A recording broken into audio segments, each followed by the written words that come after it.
Vale, perdonad que os meta prisa para empezar, pero es que desde el momento que sé que voy a tener que dedicar un ratito también a hablar un poco de temas de Machine Learning, pues mejor aprovechar el tiempo, ¿vale? Entonces, bueno, yo soy Pablo Doval, soy miembro del equipo de datos de Plain Concepts y básicamente soy ese señor de ahí, pero sin perilla. ¿Vale? Hace 10 años la perilla desapareció, pero el dibujo, como me gustaba, lo dejo. Es lo más importante que tenéis que saber de mí, que ese dibujo lo hizo mi hermano. Siguiente slide. Que no sea de esta primera fila, ¿quién me puede decir qué es esto, esta imagen de aquí? ¿Alguien que me...? Es una red neuronal convolucional, en concreto, y ya para nota es AlexNet, es la red neuronal convolucional, no la primera, ¿vale? Que llevan más de 20 años, aunque ahora se hable mucho de ellas, llevan de hecho aproximadamente 20 años, pero es la primera red neuronal convolucional que utilizó GPU, procesado en GPU y que además implementó ciertas cuestiones de las que vamos a hablar que realmente fueron un punto pivotal en el tema de Machine Learning. ¿Vale? Esto es lo que se llama AlexNet y luego os enseñaré una gráfica en 2011 en la competición de ImageNet, una competición en la que empresas y instituciones de investigación, etcétera, compiten para intentar clasificar el mismo dataset en 1000 categorías diferentes de imágenes, a ver quién consigue el menor error. Pues consiguieron reducir drásticamente el error rate, que no estaba bajando tanto en los últimos años, y de repente fue una revolución. Y de hecho, prácticamente la totalidad de todos los avances que ha habido desde 2011 hasta ahora se basan de un modo u otro en esto, ¿vale? Hablaremos hoy, de hecho hoy al final de la sesión quiero contaros lo que salió después de AlexNet, quiero hablaros un poco de ResNet y quiero hablaros, aprovechando que hace 3 días exactamente se publicó el paper de Facebook del nuevo ganador del ImageNet con un nuevo modelo, una nueva topología. Quiero explicaros un poquito cómo funciona, para que estéis a la ultimísima, pero lo mejor de todo, ¿sabéis qué va a ser? Que lo vais a entender, que vais a ver el documento y vais a entender, a lo mejor no todas las operaciones, a lo mejor no vais a entender la matemática que hay por detrás, espero que al menos parte sí, ¿vale? Pero al menos ya vais a poder coger un paper y ver, ah, vale, esto funciona porque están haciendo este cambio, y lo vais a ver desde el dibujo. Ese es el único objetivo mío de la sesión de hoy, porque en el momento que consiga eso, como os decía antes, os voy a abrir el apetito para que os pongáis a cacharrear, ¿vale? Mi objetivo no es realmente que os pongáis a implementar desde ya. Bueno, además vais a tener os voy a hablar de unos tutoriales que tenéis tanto en CNTK como en otras plataformas muy buenos para empezar step by step, ¿vale? Pero mi objetivo no es explicaros los detalles de la API, aunque también veremos algunos detalles, ¿vale? Mi objetivo es que podáis entender esto, que sepáis lo que es y que podáis extrapolarlo a cualquier topología nueva de redes neuronales, entendiendo qué es lo que hay por detrás, ¿vale? Vale, ¿para qué nos sirve esto? Se utilizan las redes neuronales convolucionales y el deep learning se utiliza para escenarios, bueno, muy diversos, ¿vale? Desde la visión artificial es uno de los principales y uno de los más reconocidos. De hecho, deep learning con cosas como AlexNet salió un poco de aquí, de escenarios de visión artificial, pero se utilizan también para reconocimiento de señal, no solamente de audio, sino cualquier tipo de señal y detección de patrones. Se utilizan también para compresión. Hay unas estructuras que se llaman los autoencoders, muy interesantes para algunos escenarios de compresión. Se utilizan para cosas... Hace aproximadamente un mes o algo así, retuiteé un paper de unos desarrolladores, bueno, creo que está, no sé si es Ubi o a quien pertenece esa compañía de desarrollo, sobre redes neuronales para las animaciones de personajes de videojuegos. ¿Vale? Lo típico de que el personaje se encuentra de repente una piedra y ¿qué hace? Sube por encima, a lo mejor la esquiva en la propia animación y que lo decida con una red neuronal que se ha entrenado con las animaciones y lo pueda decidir solamente con evaluaciones de la red neuronal en el juego, ¿vale? Son multitud de escenarios que podemos hacer con redes neuronales. Nosotros nos vamos a centrar en la visión artificial en esta sesión porque hay que hacer un scope, ¿vale? Pero hay escenarios muy chulos, ¿vale? Y hay retos muy difíciles. Os hablaba del ImageNet, pero yo, si alguno de vosotros ha visto alguna otra sesión mía de visión artificial, sabrá que definitivamente el reto más complicado, yo diría, actualmente en la visión artificial es Máfino Chihuahua, ¿vale?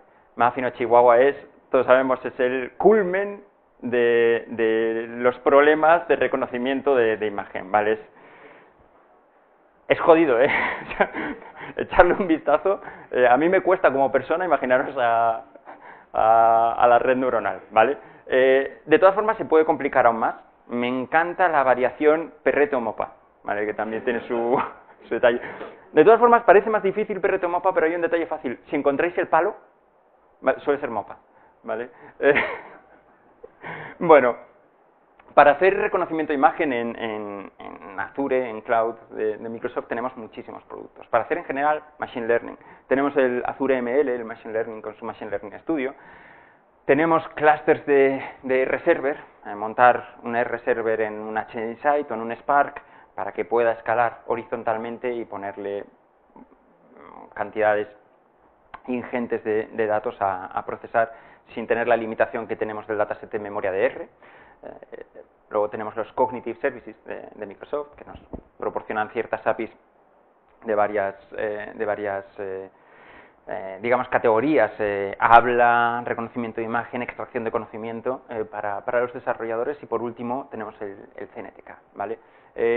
Mucha gente me pregunta por qué no utilizar cosas como el Cognitive Service para hacer estos escenarios de visión artificial y por qué tenemos que arremangarnos y ponernos con Deep Learning, con redes neuronales, si ya tenemos unos Cognitive Services que tienen temas de reconocimiento de imagen bastante interesantes. Y es verdad que funcionan muy bien los Cognitive, funcionan súper bien. De hecho, me encanta esta slide de aquí, porque esto es el Caption Bot. Al Caption Bot tú le pasas una imagen y te analiza lo que cree que ve. Hay una foto ahí, esto es un grupo de niños y están riendo, esto es una bici paseando por cierto sitio. Vale, aquí veis que le pasa una foto de parte del equipo de Madrid, de Plain Concepts, y veis que él dice, no estoy del todo seguro, pero creo que es un grupo de gente que están en un sidewalk, en una acera, y que parecen carita sonriente, carita sonriente, carita sonriente. De verdad, fijaros en este. ¿Vale? Todavía estamos intentando buscarlo, ¿vale? No lo sé, pero a lo mejor alguien se lleva una sorpresa en la nómina el mes que viene.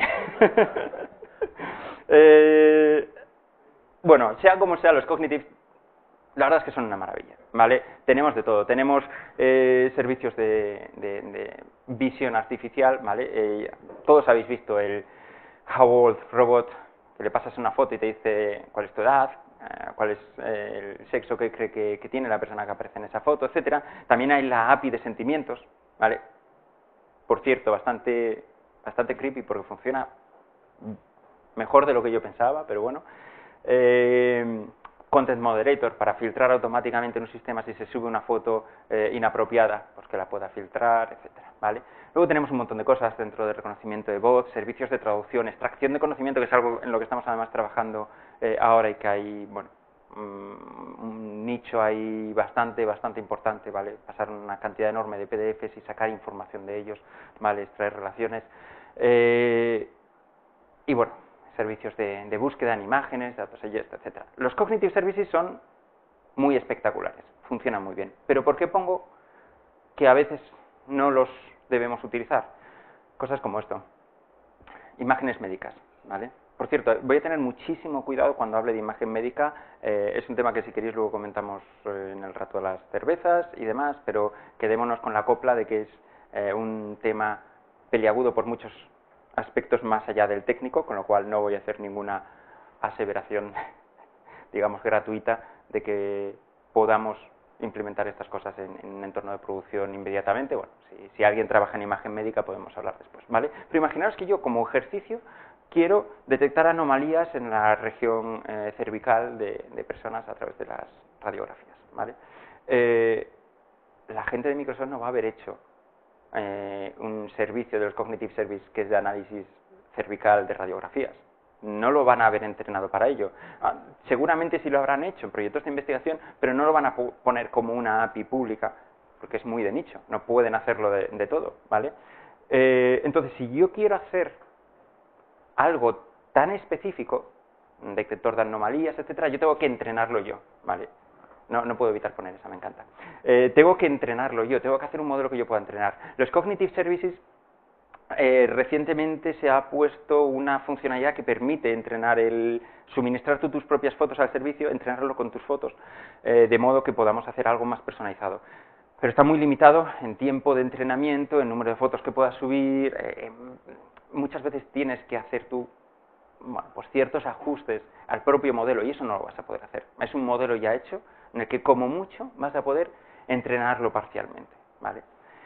Entonces, por eso no hablamos hoy de los cognitive, por eso hoy vamos a hablar de Deep Learning con CNTK. Esa es un poquito la razón, ¿vale? Entonces, Deep Learning con CNTK, dos partes. Deep Learning no deja de ser más que ciertas técnicas de Machine Learning. Aquí es donde, repito, voy a dar un poco, por supuesto, que tenéis una mínima base de Machine Learning. Aquí es donde a la vez os pido que lo que no entendáis me lo digáis, yo voy a intentar aprovechar para explicar un poquito, ¿vale? Pero no hay magia, no deja de ser, en el fondo, otra cosa que inferencia estadística, ¿vale? Lo que pasa es que si llamamos algo inferencia estadística, no viene ni Dios a sesiones como esta, ¿vale? Están basados en redes neuronales, ¿vale? Con lo cual ya vamos acotando un poquito más con Deep Learning. Hay muchos modelos de Deep Learning, Support Vector Machines, Clustering, etcétera. Esto va a ser solo con redes neuronales, diferentes topologías, pero con redes neuronales. Y implica que para ser deep models, tiene que haber al menos más de una capa, una hidden layer, una capa oculta en mi modelo de redes neuronales, ¿vale? Y es algo tan sencillo como eso, ¿vale? A priori, una red neuronal de toda la vida con dos capas ocultas podríamos considerarlo un deep model y podríamos considerarlo deep learning. Nadie lo va a hacer, nadie va a llamar a un perceptron multicapa con dos capas ocultas deep learning, pero bueno, más o menos esto es lo que consideramos Deep Learning. Y CNTK, la otra parte, recordad, Deep Learning con CNTK. CNTK es el framework, es la plataforma tanto de desarrollo como de entrenamiento y evaluación de redes neuronales de Deep Learning, de hecho, de Deep Learning de Microsoft, ¿vale?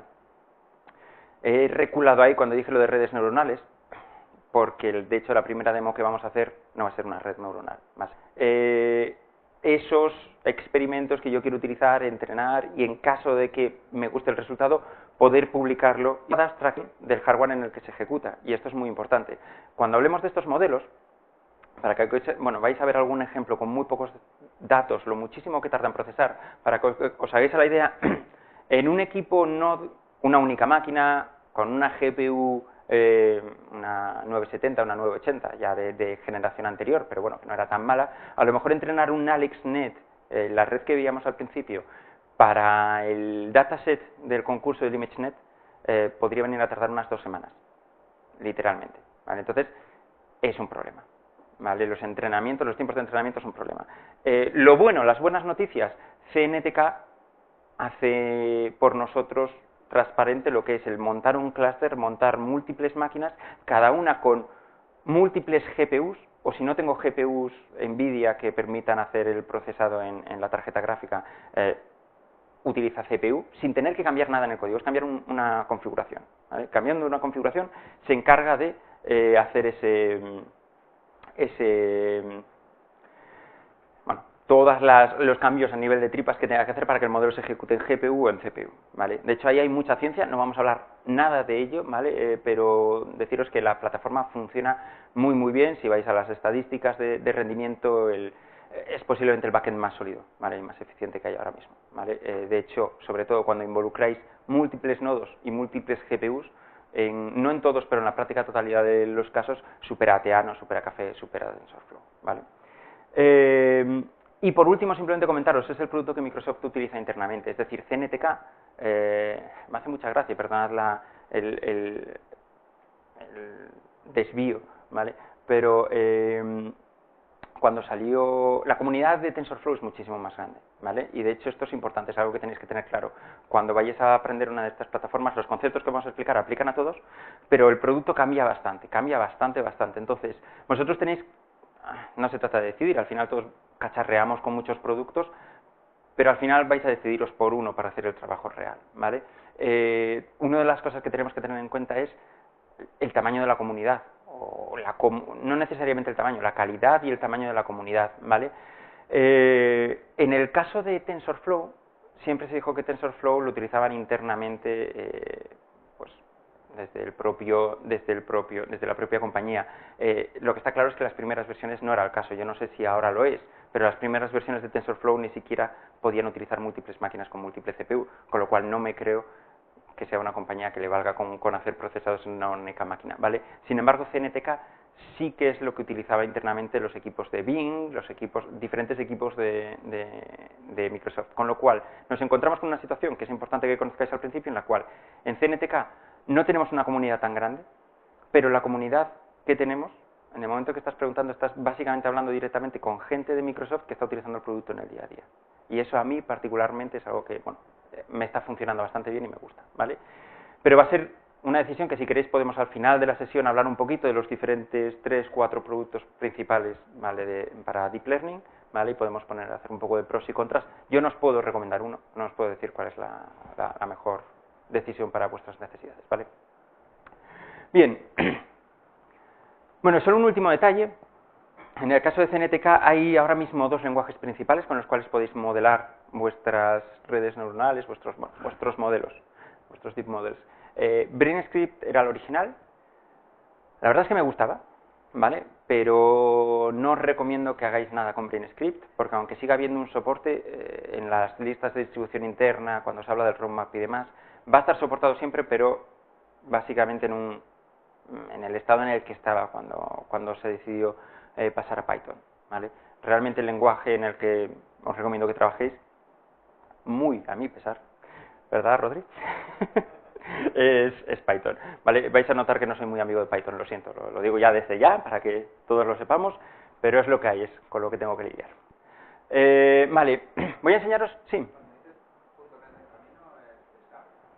Ahora mismo CSARP está para evaluación, es decir, tú puedes utilizar CSARP para, una vez que tienes un modelo hecho y entrenado, lanzar las peticiones. Yo tengo mi capa de servicios que le paso imágenes y quiero analizarlas, eso lo puedo hacer con CSARP.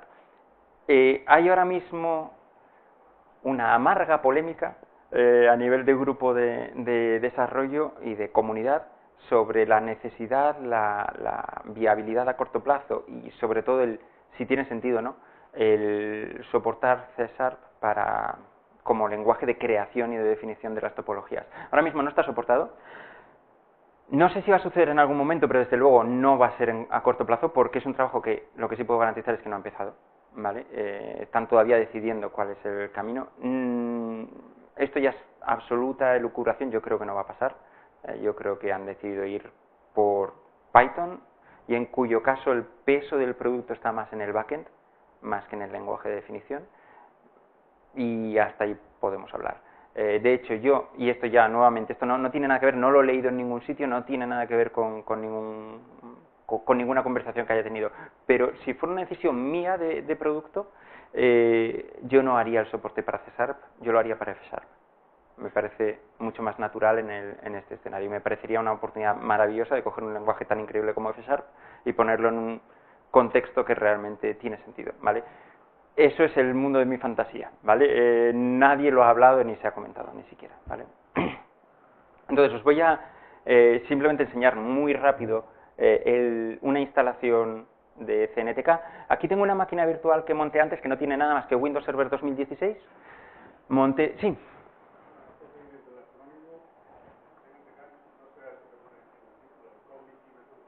Sí, es una broma, o sea, soy consciente de que es ese acrónimo, pero el acrónimo lo han cambiado varias veces. Entonces me niego a decir un acrónimo para que en la próxima sesión me lo vuelvan a cambiar. Básicamente antes era CNTK, pero significaba otra cosa. Y llevan como tres cambios el Cognitive. El nombre actual de CNTK es lo que dices, Cognitive Toolkit, pero si te das cuenta tampoco es un acrónimo. Es una broma interna, pero yo particularmente me niego a volver a decir cuál es el origen del acrónimo, porque ya me lo llevan cambiando demasiadas veces. Entonces os comento. Tengo aquí una máquina con 2016, con Anaconda instalado. Si no lo conocéis, Anaconda es una distribución para Data Science pues que viene con un R, con un Python, podéis seleccionar, viene con los paquetes por defecto ya mantenidos, es bastante sencillo de utilizar, ¿vale? Y de hecho, si vais a trabajar a empezar a experimentar, yo os recomiendo trabajar con Anaconda, es bastante sencillito, ¿vale? Y lo que instalé es Anaconda 3 para Python 3.6 y, a ver si encuentro aquí, y Visual Studio Code, ¿vale? Lo que no he instalado es CNTK en esta máquina, entonces voy a abrir aquí. ¿Cómo lo instalo para Python? En Python Only Installation vais a ver que tenéis aquí las URLs de diferentes wheels para diferentes versiones de Python y diferente funcionalidad deseada, por así decirlo. Yo, como tengo instalado Python 3.6, va a ser una de estas tres, pero ¿cuál me interesa? CPU Only es, como dice su propio nombre, es mucho más liviana y da por sentado que no va a haber un CUDA, no va a haber una máquina, una tarjeta gráfica, una GPU o NGPUs para optimizar el proceso, ¿vale? GPU incluye CPU y GPU, evidentemente, te permite el soporte de GPU y de CPU. Y luego la rara, la que a lo mejor requiere un poco más de explicación, bueno, la que definitivamente requiere un poco más de explicación, es esta de aquí, GPU One Bit SGD, ¿vale? Es One Bit Stochastic Gradient Descent. Stochastic Gradient Descent es algo que vais a ver bastante repetido a lo largo de esta sesión, luego hablaremos de ello, pero básicamente es el método matemático y programático que utiliza, o uno de los métodos que puede utilizar CNTK para buscar mínimos en funciones. De esto vamos a hablar mucho. Al final, todo el proceso de entrenamiento de nuestros modelos, cuando le paso mis datos y quiero que saque resultados buenos sobre mis datos, que es algo a lo que vamos a llamar el entrenamiento, ya os adelanto que no deja de ser la minimización de una función. ¿Vale? Como cuando en matemáticas cogíamos una función y teníamos que buscar los puntos mínimos, buscar dónde la derivada valía 0 y demás. Lo que pasa es que en lugar de una sola dimensión o dos dimensiones, pues a lo mejor con millones de dimensiones. Recordad que cada dimensión puede ser un píxel por cada canal de la imagen, con lo cual realmente son millones de features, millones de dimensiones, ¿vale?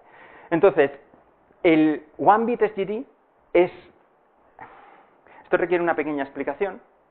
Es la única parte que no tiene una licencia que os permita publicar esto bajo una licencia abierta, ¿vale? Todo CNTK es open source, el código está disponible, todo funciona en base a pull request, y podéis utilizarlo con propósitos comerciales y con una licencia que vuestro desarrollo pueda ser a su vez abierto, ¿vale? Una licencia Apache-like, ¿vale? Excepto esto. Ese algoritmo, de momento Microsoft lo tiene protegido, ¿vale? No entra dentro de la misma licencia, porque es un algoritmo que viene de Microsoft Research, y por ciertos motivos no lo sabrán, ¿vale? Entonces, quiere decir que no puedo utilizar CNTK, que no puedo hacer Stochastic Gradient Descent, con lo cual que no puedo entrenar mis modelos si no utilizo esto. No, sigo teniendo Stochastic Gradient Descent. Lo que no tengo es la optimización que se llama One Bit Stochastic Gradient Descent. No tengo esta técnica específica. El sistema sigue funcionando perfectamente, pero no voy a tener un entrenamiento tan eficiente, tan rápido, y además puede que no tenga tan buena... Esto afecta a la estabilidad de mi modelo y por tanto a la calidad del dato, o a la calidad de la predicción, ¿vale? Entonces lo que voy a hacer es, como no me importa en este caso la licencia, voy a coger este último, venimos aquí, nos lo copiamos y hacemos aquí pip install y la URL. Vale, y a partir de ahora esto va a conectarse a internet, va a descargarse el wheel y lo va a instalar, ¿vale? Una vez que tenga esto montado, pues ya puedo utilizar mi Python, ya puedo utilizar CNTK, ya están todas las librerías disponibles y no tiene más complicación. Esto es lo único que tengo que hacer a priori, ¿vale? Como Rodri os podrá comentar, y de hecho tiene un vídeo grabado en Plain TV sobre ello, cuando hagáis desarrollos vosotros, está recomendadísimo utilizar entornos virtuales en Python para hacer este desarrollo. Entonces la librería la montaríais, la instalaríais sobre vuestro entorno virtual. No voy a hablar de Python, no voy a hablar de entornos virtuales, primero porque me mataría por la cantidad de burradas que diría, ¿vale? Y segundo porque ya tiene un vídeo maravilloso publicado, ¿vale? Con lo cual no tiene no tiene sentido que yo comente este detalle, ¿vale? Simplemente lo único que necesito para que esto funcione es instalar el wheel y ya está. Voy a venirme a mi máquina local. Voy a hacer el resto de las demos en mi máquina local, solamente quería tener un entorno limpio para que pudierais ver esto, ¿vale? Pero la dejo levantada por si luego tenéis alguna duda de cómo trabajar en una máquina Nazure. Por cierto, esa es una máquina NC6 con una GPU de Nvidia, una K80 creo que tiene la NC6, ¿vale? Con lo cual una máquina bastante potente, incluso siendo la máquina más pequeña de las que soportan GPU de Azure, ¿vale? Entonces vamos a volver a la sesión. A ver un momentito si sé cómo se continúa esto. Esto de aquí. Vale, un segundito, perdonad, que voy a quitar la vista de presentador, si sé dónde se pone, porque voy a necesitar escribir en la pantalla. Entonces,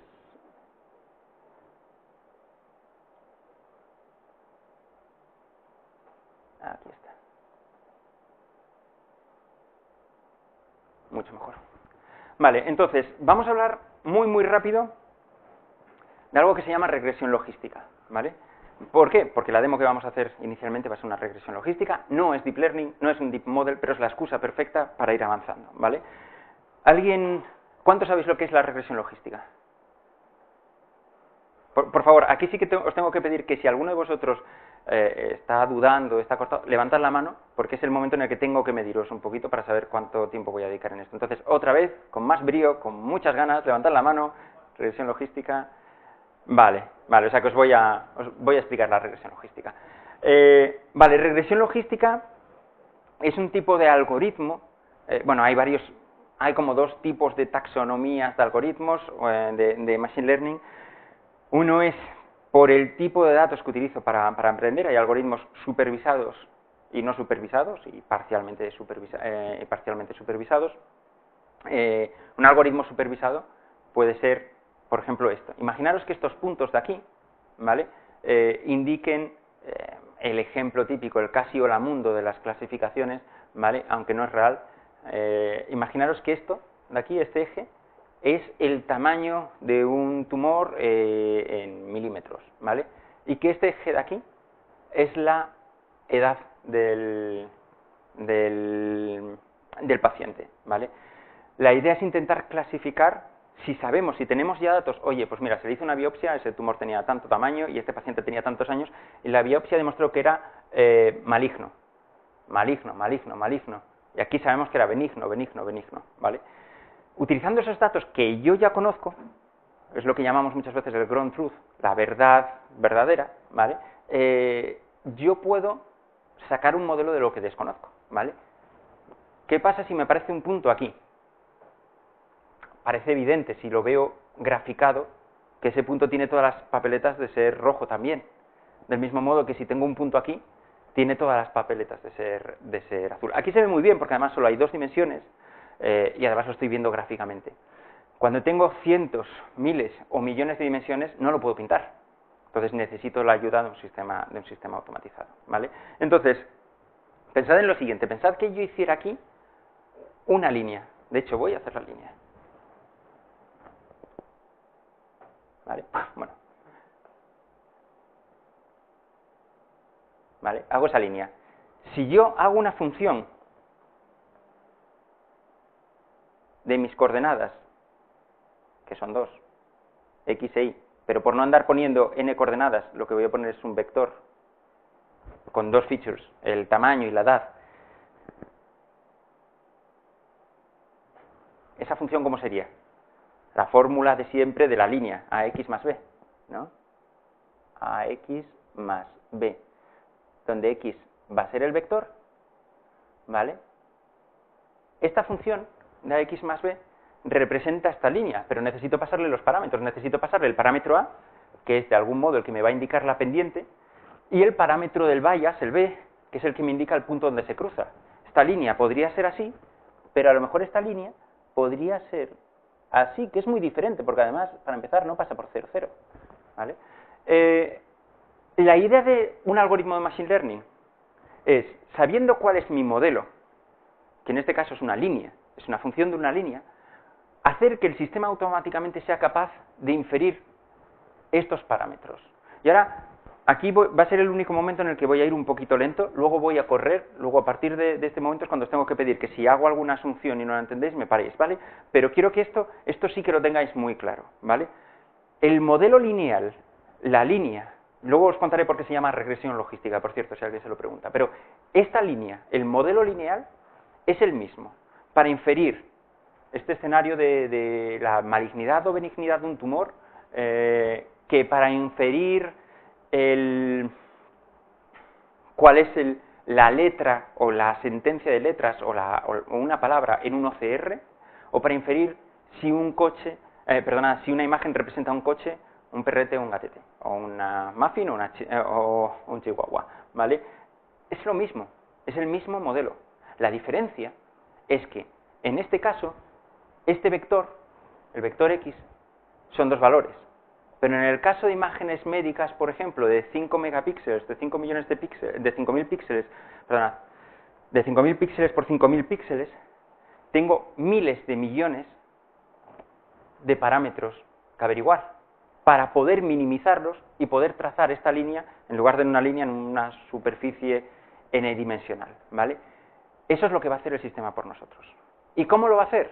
Puedo hacerlo de muchas maneras. Puedo hacerlo por fuerza bruta, intentando bajar lo que veremos después, que es el error, o puedo utilizar ciertas técnicas, que es lo que se llaman las técnicas de optimización. Y el famoso SGD del que hablábamos, el Stochastic Gradient Descent, es una de esas técnicas de optimización.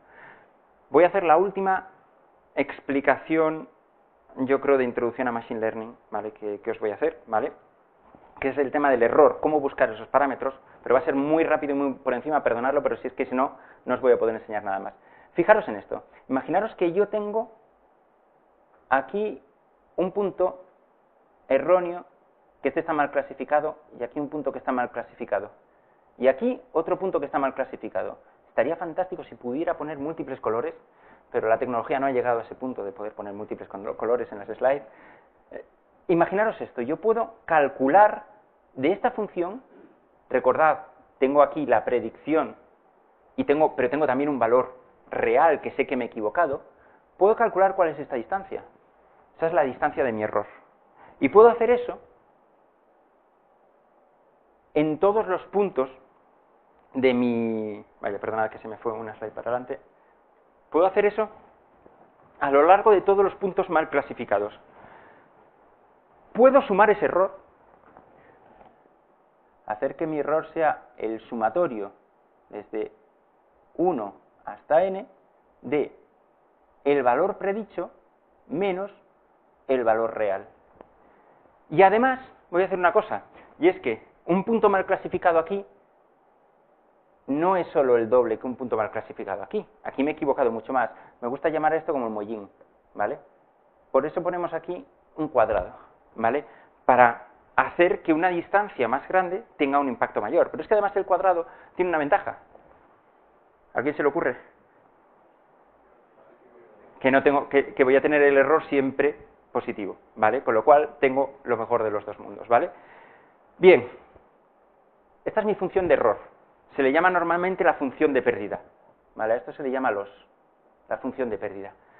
El objetivo de que utilicemos máquinas tan superpotentes con GPUs y demás para entrenar modelos es buscar la minimización de esta función. Es decir, si mi modelo tiene dos parámetros, buscar en todo el espacio de parámetros posibles aquellos dos parámetros para los cuales este sumatorio es menor, la función de pérdida es menor. Claro, esto es jodido, porque los parámetros, el espacio de búsquedas es infinito, ¿vale? Depende de la granularidad, de lo que se llama el learning rate, de cómo me quiero aproximar a eso, pero tengo un problema de dimensionalidad. Y si a esto le añado el hecho de que cuando trabajo con imágenes, el ejemplo que vamos a hacer en un momento son imágenes de 28 por 28 píxeles, que es nada, 28 por 28 píxeles, ¿vale? Eso supone un vector de 784 valores, 784 dimensiones que optimizar en nuestra función de pérdida, ¿vale? Ese es el reto, ese es el objetivo, conseguir encontrar esos parámetros. Una vez que tengo esos parámetros mi modelo está entrenado, grabo esos parámetros, mi modelo es solamente esos parámetros grabados y a partir de ahí las consultas es solamente cuando me llega una imagen, cuando me llega un conjunto de datos médicos nuevo, etcétera, solamente cojo los datos, se los paso, se hace un pequeño proceso de forward propagation y tengo un valor a la salida. Es algo que computacionalmente no es costoso. Por eso, yo una red neuronal, una vez que la tengo entrenada, la puedo ejecutar, bueno, iba a decir aquí, ¿no? Esto es potente, en una Raspberry Pi, en un microcomputador o, muy importante, que además ahora está muy de moda, en una FPGA, ¿vale? Habéis visto que Microsoft anunció ayer que las HoloLens 2 van a tener un chip de inteligencia artificial, lo llaman, que anda, que los de marketing se lo montan bien, pero no deja de ser un FPGA, ¿vale? Un Gate Array, un programable Gate Array, ¿vale? La idea es programarlo para el conjunto de los valores que tú ya has aprendido, tú ya has entrenado, ¿vale? Y bueno, lo bueno que tiene es que se pueden reentrenar, pues actualizar esos valores, ¿vale? ¿Se entiende más o menos esto? Vale, fantástico. Pues vamos a pasar adelante. No ha sido tan doloroso, ¿verdad? No habéis visto nada todavía. Vale, vamos a hablar entonces ahora de reconocimiento de imágenes, ¿vale? Y vamos a hablar de reconocimiento de imágenes con regresión logística, ¿vale? Con esta misma técnica que acabamos de ver. Imaginaros que yo tengo las X y los ceros del tic-tac-toe, del 3 en raya, ¿vale? Y quiero pasarle a una función un array de bytes y que en función de ese array de bytes, en este caso de 9 por 9, en función de ese array de bytes me diga si eso es una X o es un 0, ¿vale? Claro, no siempre va a estar tan bien dibujado como lo teníamos aquí, imaginaos que está ahí un poco peor dibujado, como yo lo dibujaría con mi maravillosa caligrafía. Tengo 9 por 9 píxeles, ¿vale? Voy a poner esos 9 por 9 píxeles, aplanarlos en un solo vector, ¿vale? Y lo que voy a hacer va a ser aplicar esa regresión logística aquí. ¿Cómo lo voy a hacer? Tengo dos posibles valores, ¿vale? Con lo cual va a ser un ejercicio binario, de regresión logística binaria, ¿vale? Lo vamos a clasificar en simplemente el X o 0 o 1 0, ¿vale? Bien, pues esos 81 valores del vector les voy a aplicar a cada uno de los valores un peso, ¿vale? Aquí tengo el peso 1, peso 2, así hasta el peso 81, ¿vale? Y los voy a sumar todos, ¿vale? Y luego voy a hacer lo mismo para los ceros. Vamos a suponer que esto era peso, perdonad, de la cruz. Y aquí vamos a hacer lo mismo, peso del 0, 1, y aquí el peso del 0, 81, ¿vale? Voy a tener 81 por dos valores, ¿vale? 81 se van a agregar en un único número y otros 81 se van a agregar en otro número único, ¿vale? El primer número indica las características, y recordad que cada característica es cada píxel, ¿vale? Que parecen hacer que eso sea relevante para que finalmente sea una X. Y estos segundos 81 son para que finalmente sea un 0. Imaginémonos que aquí tenemos, el resultado son 17.324, y aquí el resultado son 14, ¿vale? Eso nos querría decir que casi con total seguridad es una X, ¿vale? Porque los pesos sumados han sumado más para el escenario del sumatorio de la X que para el del 0, ¿vale? Claro, ¿de dónde saco esos pesos? ¿Dónde está la magia? ¿Qué es lo que hace que esos pesos sean justo clavados para que en la mayor parte de los escenarios, siempre que tenga ahí una X o algo que se asemeje a una X, aquí tenga un peso mayor que aquí? No es una pregunta retórica.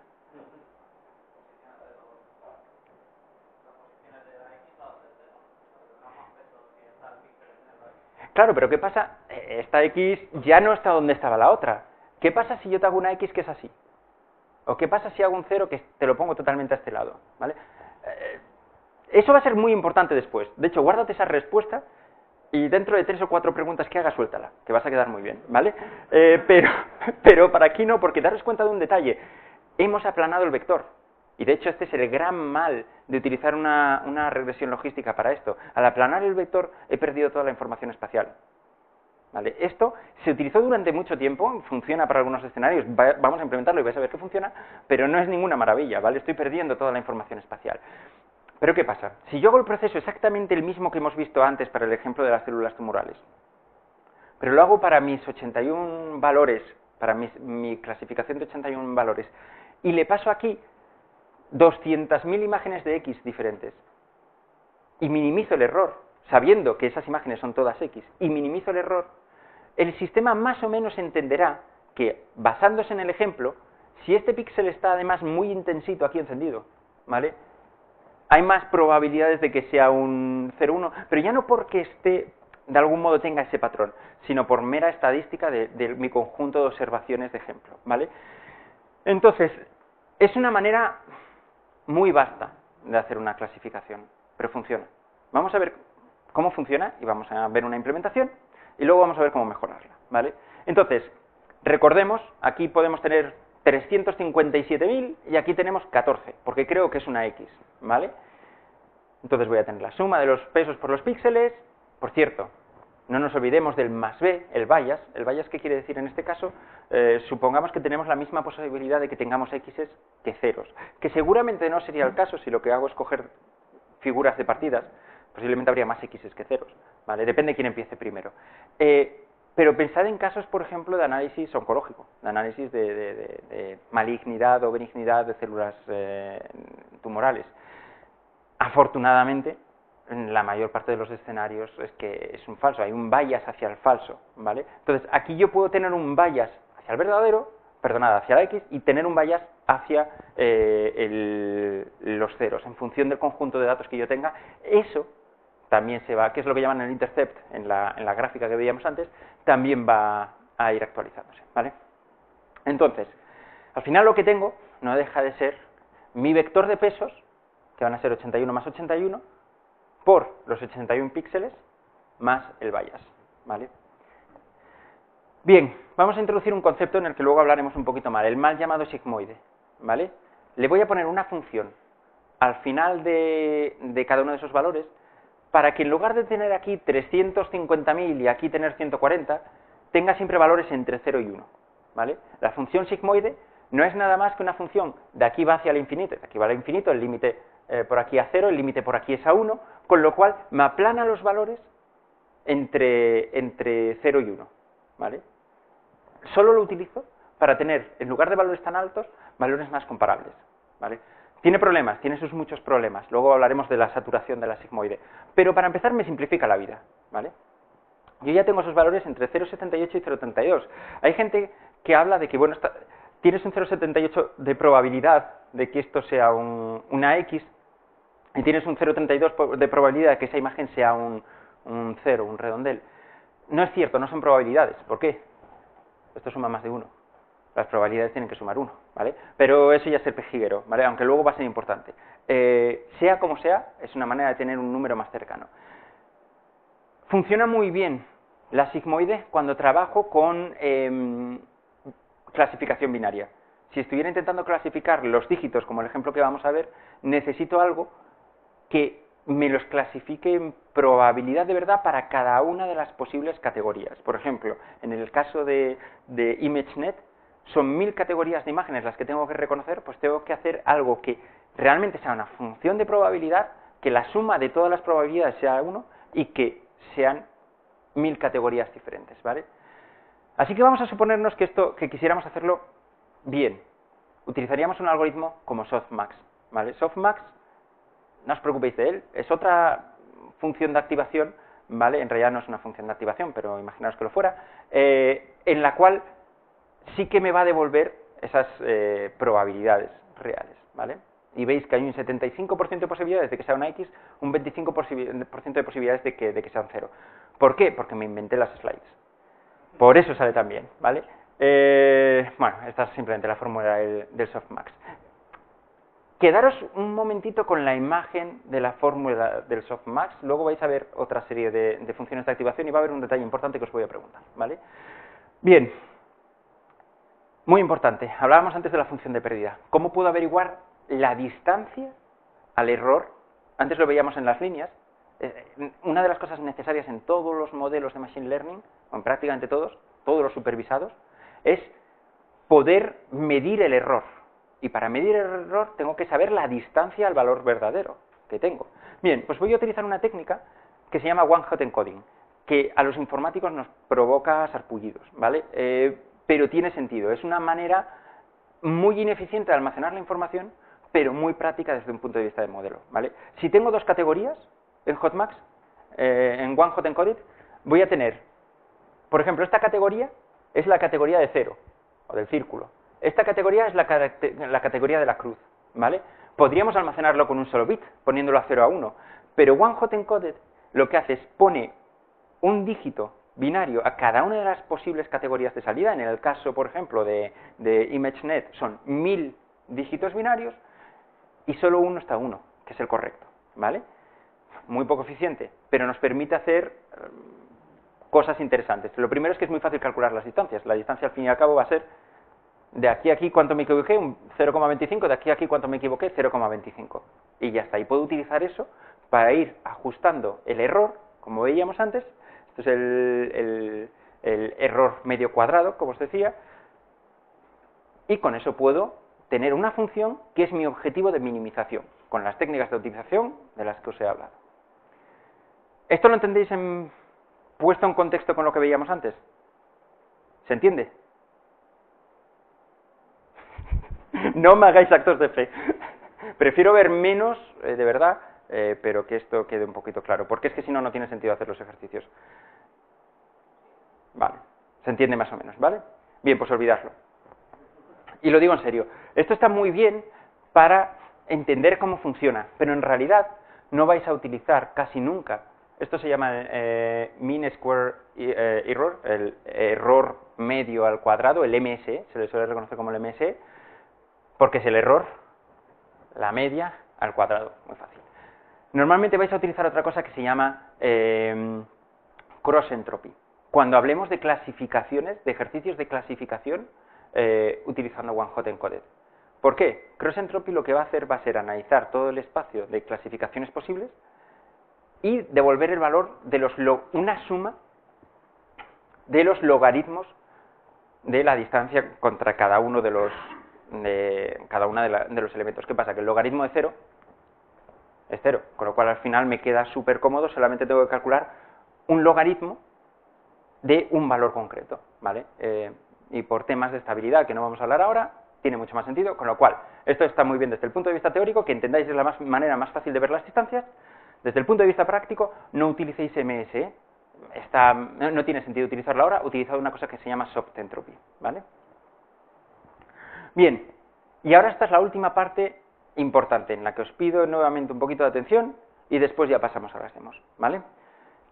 Esto nos aplica nuevamente a todo lo que es Machine Learning. Esta era una de las partes que mi increíble optimismo, yo pensaba que me iba a saltar hoy, ¿vale? que ya iba a estar sabida. Esto es cómo vamos a utilizar cómo vamos a entrenar el modelo, ¿vale? Y la idea es la siguiente. Y de verdad, si en algún momento, si me vais a hacer caso solamente en 2 o 3 momentos del día, que sea uno de ellos, ¿vale? Yo voy a tener al inicio de mi proceso un conjunto de imágenes ya catalogadas. Estamos hablando de un ejercicio supervisado. Yo sé que en esta imagen que tengo ahora mismo en mis datos aparece un perrete y en esta aparece un muffin, ¿vale? Voy a tener, imaginaros, 60.000 imágenes, ¿vale? Pues voy a hacer una cosa, nada más empezar, antes de hacer ningún tipo de análisis, voy a coger 10.000 de esas imágenes, pongamos, y me las voy a apartar a un ladito. Y esas no las voy a tocar, las voy a meter en una caja fuerte, las voy a meter en un zip cifrado y no voy a tener yo la contraseña, ¿vale? No las voy a tocar en todo el proceso. Y el resto las voy a utilizar para entrenar mi modelo, ¿vale? Y esa parte que voy a utilizar para entrenar mi modelo van a ser estas imágenes de aquí, todo lo que tenga mi training data, ¿vale? ¿Cómo va a funcionar ese entrenamiento? Voy a ir cogiendo imágenes, voy a ir haciendo ese proceso de ajuste de pesos, ¿vale? Hasta minimizar esa función, encontrar el punto más bajo posible de mi función de error o de mi cross entropy, ¿vale? Una vez que tenga esos pesos calculados, minimizados, ¿vale? Es entonces cuando voy a ir a mi conjunto de datos de prueba y voy a probar sobre esos datos que no he visto nunca, qué tal funciona el modelo que tenía. Y esto es fundamental. ¿Por qué? Por algo muy sencillo, y me vais a permitir que dibuje aquí un momentito. Y lo siento mucho por tener que dibujar, porque de verdad, yo dibujando es la cosa más horrible del mundo, ¿vale? pero a veces toca, ¿vale? Mirad, si yo tuviera aquí el número de imágenes de training y aquí el error de training, perdona que es muy difícil escribir así, vais a ver algo así. Y prácticamente siempre va a ir bajando, ¿vale? Y cuantos más datos le ponga, más va a bajar. Pero eso no quiere decir que mi objetivo sea meterle un montón de datos. A mí no me vale de nada entrenar un modelo para que reconozca los datos con los que lo estoy entrenando. Ese ejercicio académicamente puede estar bien, pero no me va a servir cuando quiera poner esto en producción y me llegue una observación que no he visto nunca, ¿vale? Lo que tengo que hacer es, una vez que tengo el modelo, ir pasándolo a medida que le pongo más datos y más datos y más datos, ir comprobando qué tal se comporta con el conjunto de datos que tengo aislado de pruebas. Y idealmente pensaríamos que va a hacer esto, pero no va a hacer eso. Ya quisiéramos, va a hacer esto.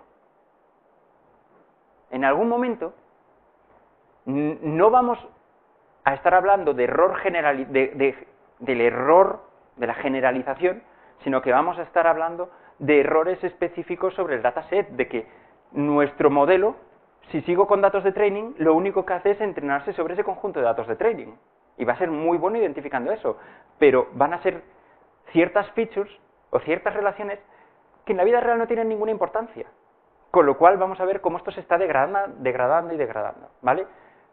Hacer un entrenamiento de estos y fijarse solo en el test data, a lo loco, es algo que se llama, acabas produciendo un fenómeno que se llama overfitting, que es adaptar demasiado bien tus datos a ese conjunto de datos que tenías, ¿vale? Mucho cuidado con el overfitting, y de aquí quedaros con una copla de que tengo que tener un conjunto de datos separado, es ese conjunto con el que voy a probar, ¿vale? Y no es verdad que cuantos más datos mejor, ¿vale? Cuantos más datos sólidos que pueda también tener otro conjunto de datos de test. Luego hay otra técnica, otro conjunto extra de datos de validación, que ya es rizar el rizo, pero que está muy bien. Eso es lo que tengo que intentar conseguir, ¿vale? Entonces, bueno, voy a tener esos datos de entrenamiento, de training.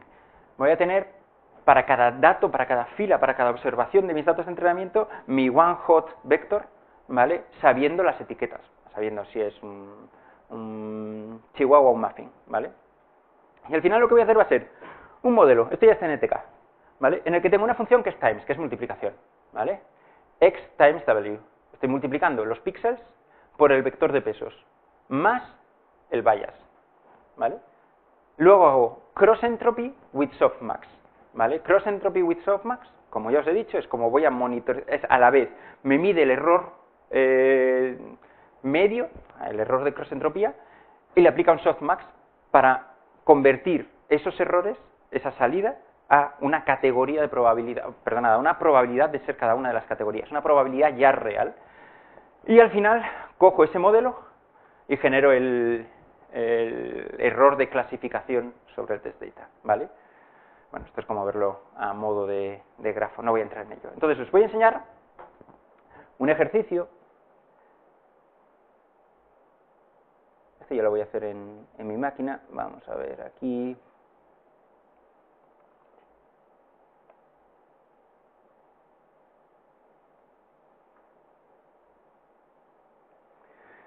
Vale. Bueno, no voy a entrar en demasiado detalle. Tenía una demo de regresión logística muy sencillita, hecha para... Bueno, sí, qué narices, os la enseño en un momento. No vamos mal de tiempo. Mirad. ¿Qué tal se ve? Voy a subir un poco la fuente, ¿no?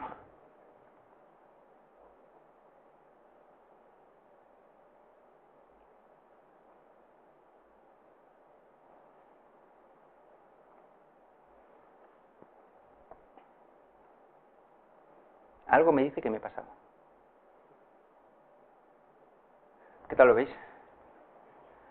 ¿Queréis que cambie el tema a uno claro o se ve bien así? Todo el mundo me ha dicho que no debo presentar con fondo negro, pero lo siento, uno es heavy y... vale, fijaros en esto, ¿vale?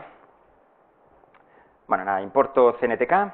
Aquí al principio estoy diciéndole que el dispositivo por defecto sea la GPU 0, una GPU, ¿vale?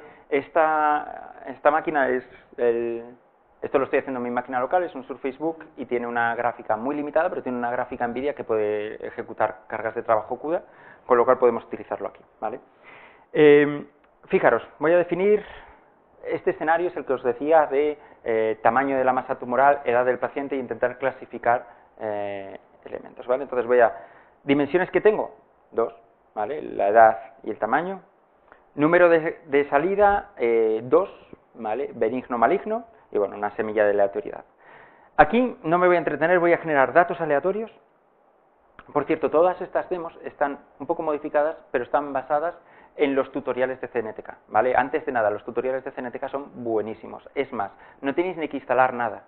Vienen montados en notebooks de Azure, ¿vale?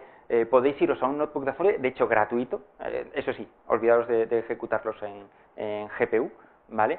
Pero podéis iros a los notebooks de CNTK, buscad CNTK Notebooks, son totalmente gratuitos, os conectáis, tenéis vuestro entorno y empezáis a ejecutar y a hacer el tutorial con una documentación muy buena, o sea, son excelentes, ¿vale? Cualquier cosa que diga me voy a quedar corto, de hecho son espectaculares, ¿vale? Entonces me estoy basando en ellos. Voy a dejaros el código disponible, pero mi recomendación es que vayáis a los notebooks, que están muy bien, ¿vale? Entonces, lo que hago es, como os decía, genero datos sintéticos, aleatorios. Bueno, aquí los voy a monitorizar, pero lo único que me interesa aquí es que veáis esta parte de aquí. Bueno, voy a desmarcarlo, pero es cómo defino linear layer. Como es CNTK, al final tiene que ser una capa, ¿vale? Lo que estoy haciendo es modelar aquí un modelo de regresión logística tradicional. Y todo sucede aquí. Mi modelo es CNTK, el operador times, que es la multiplicación de las variables de entrada, que es mi vector X, son los píxeles. Weight params. Weight params son parámetros con la forma de input dimension output dimension, es mi W, ¿vale? Más el bias param, que es un bias de 2. Ya está.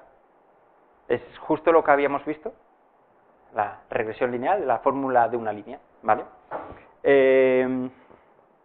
Bueno, una vez que tengo eso, lo que voy a hacer va a ser preparar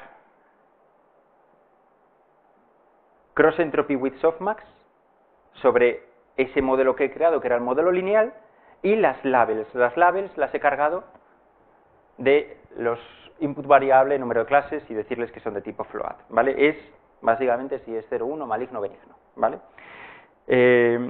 Y, como veíamos en el ejemplo, classification error para obtener el error de clasificación del modelo Z sobre esos labels, ¿vale?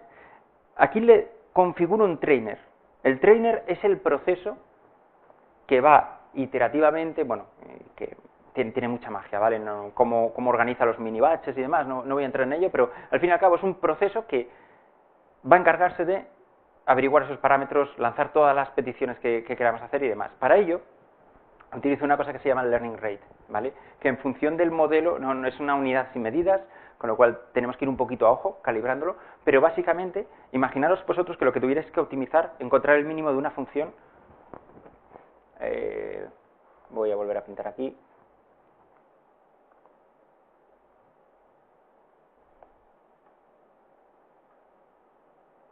Vale, imaginaros que tenemos una función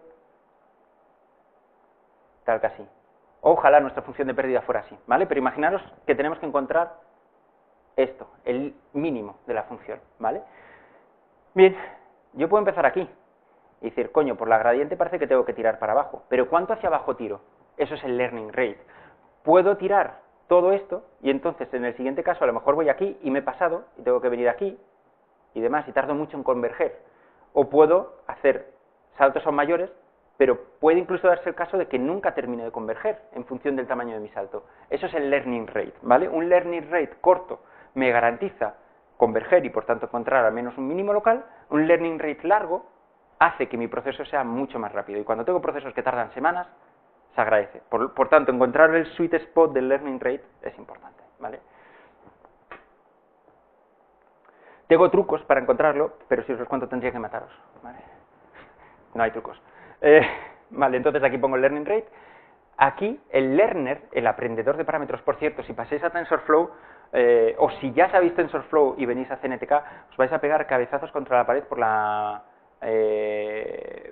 por la terminología que utiliza en CNTK. Que ahora mismo están planteándose cambiar algunas cosas, creo que es más correcta en muchos casos, pero desde luego no es la más habitual. Entonces, bueno, llama el learner y el trainer, ¿vale? El learner, vamos a utilizar Stochastic Gradient Descent, ¿vale? Que es lo que os decía, el que os comentaba al principio. Vamos a utilizar un trainer sobre el modelo Z, sobre lo que quiero entrenar es para minimizar la función de pérdida, sobre el error de evaluación que definí antes, ¿vale? Y con el entrenador, el SGD que configuraba antes, el learner, ¿vale? Se ve raro, en el momento que trabajas con ello, ¿vale? Tiene sentido, sobre todo porque es un mapeo exacto de la teoría, ¿vale? Entonces, bueno, aquí tengo unas funciones auxiliares simplemente para calcular el progreso del proceso, de los batches. Así que voy a lanzarlo, no voy a entrar en cómo configuro los mini batches y demás, simplemente voy a ejecutarlo. Vale, estos son los datos de ejemplo que ha generado, ¿vale? Joder, la verdad es que no se ve muy bien, ¿vale? Pero bueno, vemos aquí habría algún falso positivo tendríamos, pero bueno, habría que asumirlo, a no ser que fuéramos a un modelo diferente, ¿vale? Entonces vamos a hacer el procesado, por cierto, vale, ya procesado, y aquí lo que tenemos es, a medida que ejecuto iteraciones, mini batches, ¿vale? Cómo va evolucionando la pérdida, la función de pérdida, el valor de la función de pérdida. Veis que va minimizando, aquí ha habido un pequeño hipo, pero por lo general va minimizando, ¿vale? Y aquí veo cómo a medida que evolucionan los mini batches, la predicción también va más o menos mejorando, aunque cuidado, este punto es más bajo, ¿vale? Ahí habría que ver si estamos teniendo un problema de overfitting, ¿vale? Que ya os digo yo que sí. Este sería el modelo final que habría generado con estos parámetros, ¿vale? Que gráficamente, bueno, parece tener más o menos un sentido razonable. Y aquí abajo podemos ver, bueno, cómo van los diferentes batches ejecutándose, las pérdidas, el error, y aquí un ejemplo de algunas categorías y predicción. Aquí, por ejemplo, esta categoría era un 0 y falló, ¿vale? En la predicción, ¿vale? Sin más, simplemente quería que vierais este ejemplo de una regresión logística simple. Y ahora voy a hacer un ejemplo de lo mismo, misma técnica, regresión logística, pero esta vez con el conjunto de datos del MNIST, ¿vale? El conjunto de datos del MNIST, si buscáis,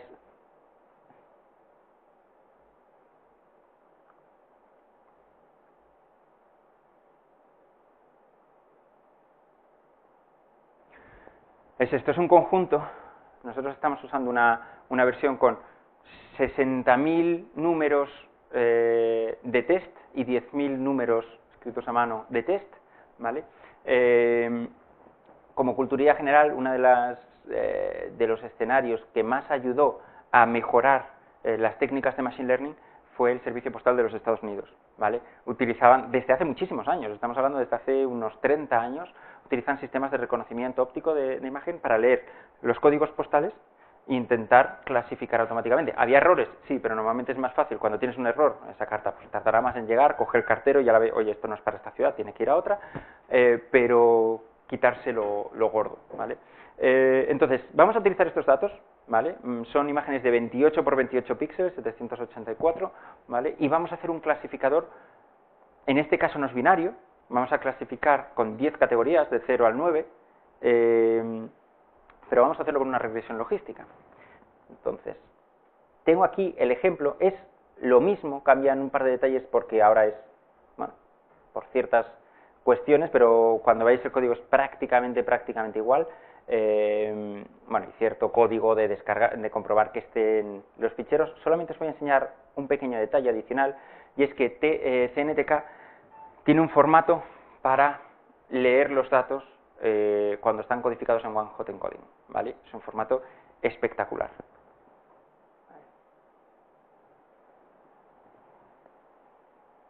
¡Papam! ¿Vale? Una barrita labels, las 10 categorías, Ese sabemos que la primera es 0, 1, 2, 3, 4, 5, 6, 7, es un 7, ¿vale? Y luego en features, la intensidad en los píxeles de color. Y es texto, ¿vale? Es el formato que llaman CNTK Text Files, los CTF, ¿vale? Parece una aberración utilizar un formato como este, ¿vale? Quizás lo sea, pero tiene sentido. ¿Por qué? Porque ellos tienen un mecanismo de serialización de estos datos que le permite distribuirlo en los clústeres, entre las GPUs, etcétera, y bueno, la verdad es que es muy rápido y eficiente, pero la verdad es que la primera vez que lo vemos todos nos quedamos bastante sorprendidos, ¿vale? Entonces, tengo las imágenes cargadas en test y en training. Voy a ejecutarlo, tal cual.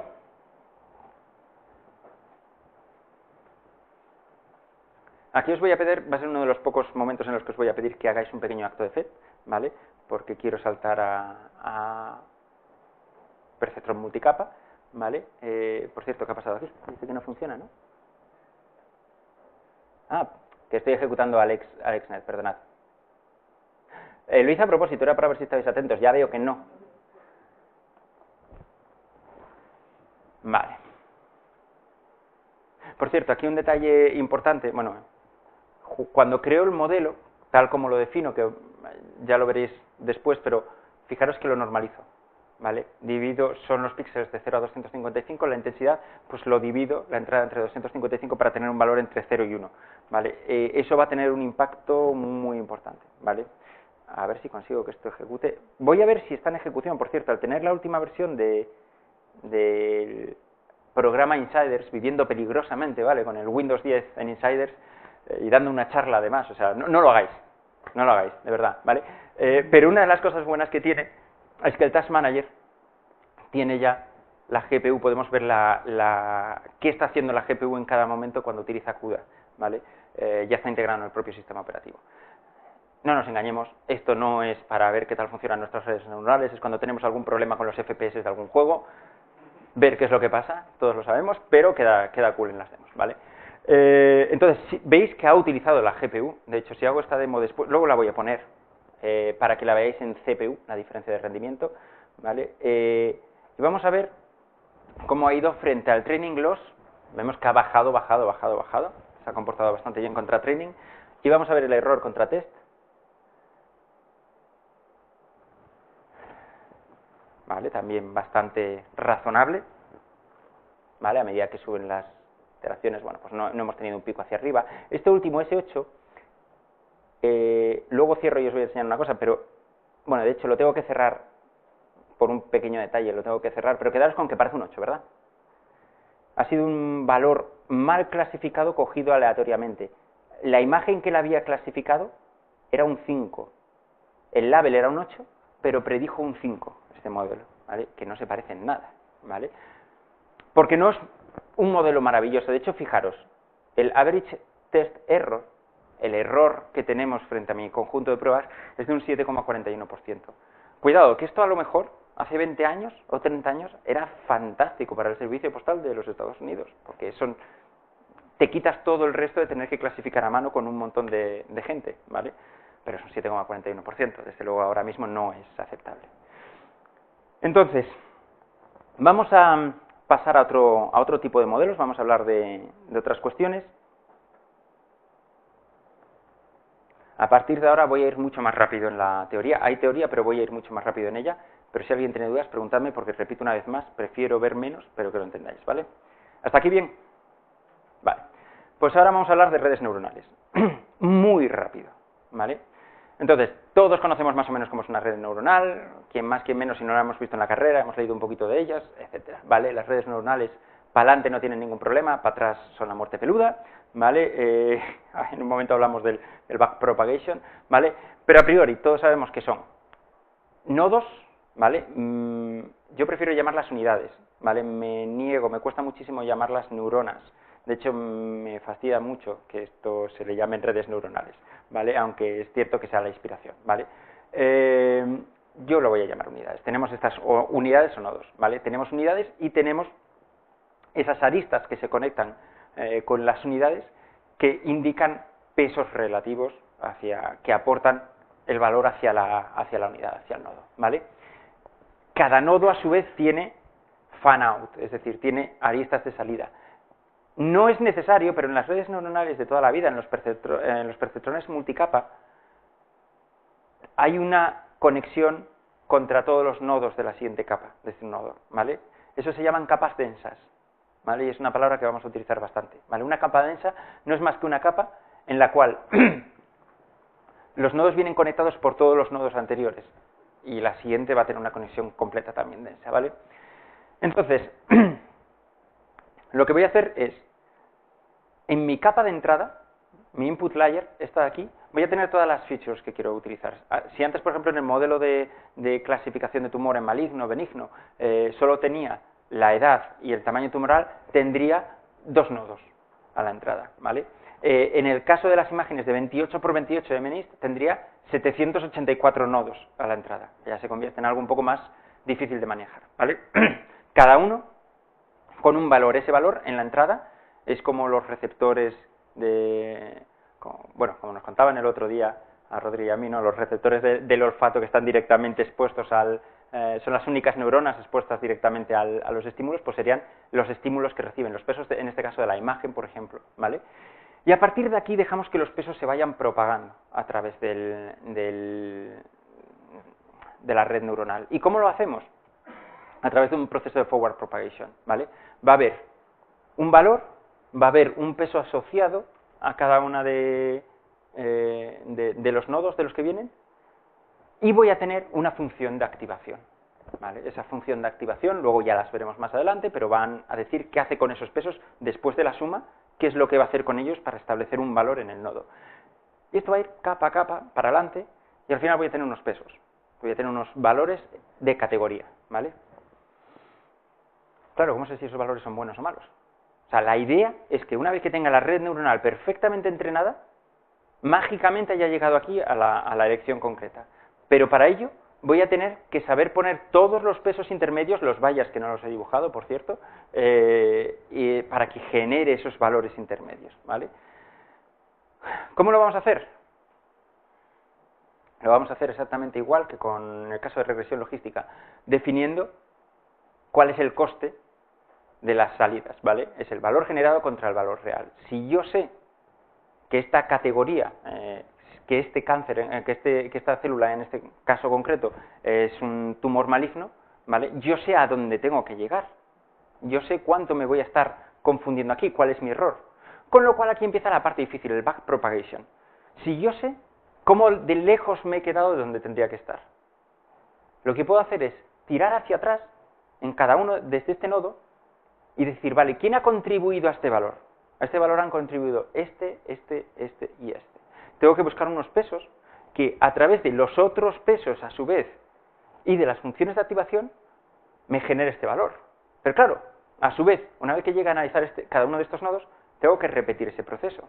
Y ese proceso no podemos hacerlo a las bravas, ¿vale? No podemos hacerlo por fuerza bruta, porque computacionalmente no es factible, ni a día de hoy, no lo hará antes, no lo es ahora. Entonces se hacen técnicas de optimización en esta fase de backpropagation. Y básicamente, sin entrar en detalles, aquí es aplicar, lo que tenemos que averiguar son los gradientes en cada uno de los elementos, las distancias, o sea, las diferencias, la minimización nuevamente, ¿vale?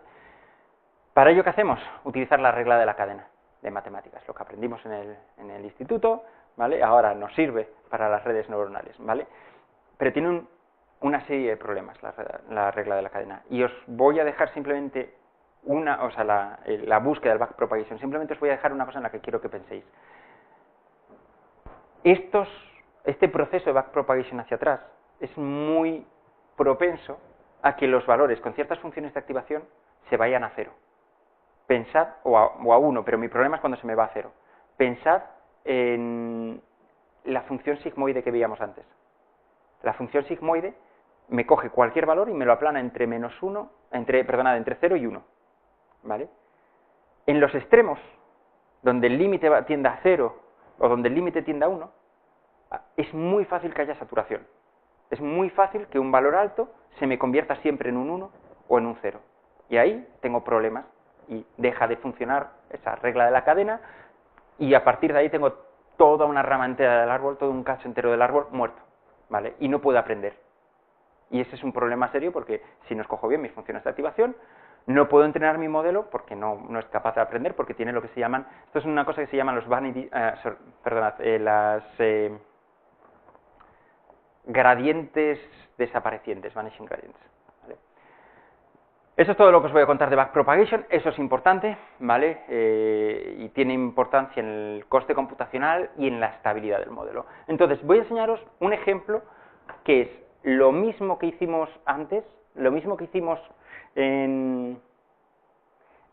con regresión logística, mismas imágenes, mismo conjunto de test, ¿vale? Pero vamos a cambiar el modelo, y ahora el modelo, vais a verlo, a ver, no, más abajo. Aquí es, fijaros, defino dos capas ocultas, con 400 nodos por cada una de las capas ocultas, con lo cual tengo mis 784 nodos de entrada, una capa de 400 nodos, otra capa de 400 nodos y una capa densa completamente conectada de 10 nodos, que es mi clasificación final, ¿vale? ¿Cómo lo defino? Pues le digo with layers default options, le digo que los valores, por cierto, los valores al principio se asignan normalmente aleatoriamente, pero hay ciertas técnicas de aleatoriedad para buscar esos valores iniciales. Pues utilizamos una que se llama glorot. Y esta función de activación que veremos dentro de un momento. Features son, que son los nodos de la capa de entrada, son los 784, y para cada capa intermedia oculta, lo que hago es construir una capa nueva, densa, completamente conectada, con la dimensión de las capas ocultas, que son 400, ¿vale? Y con esto lo repito dos veces, porque tengo dos capas intermedias, y al final le pongo una capa densa, que va a esas 10 clases sin ningún tipo de función de activación. Por cierto, pregunta de examen, ¿por qué no pongo función de activación en la última capa, en la capa de clasificación? ¿Alguien? Porque en la capa de clasificación voy a pasarle una función que ya vimos antes, que era la de cross entropy with softmax. Es una función que ya incluye la propia función de activación, esa de cross entropy with softmax. Si fuera a utilizar el MSE, el error medio al cuadrado, en ese caso sí que podría utilizar y debería utilizar una función de activación, ¿vale? Simplemente un pequeño, esta era para notar, ¿vale?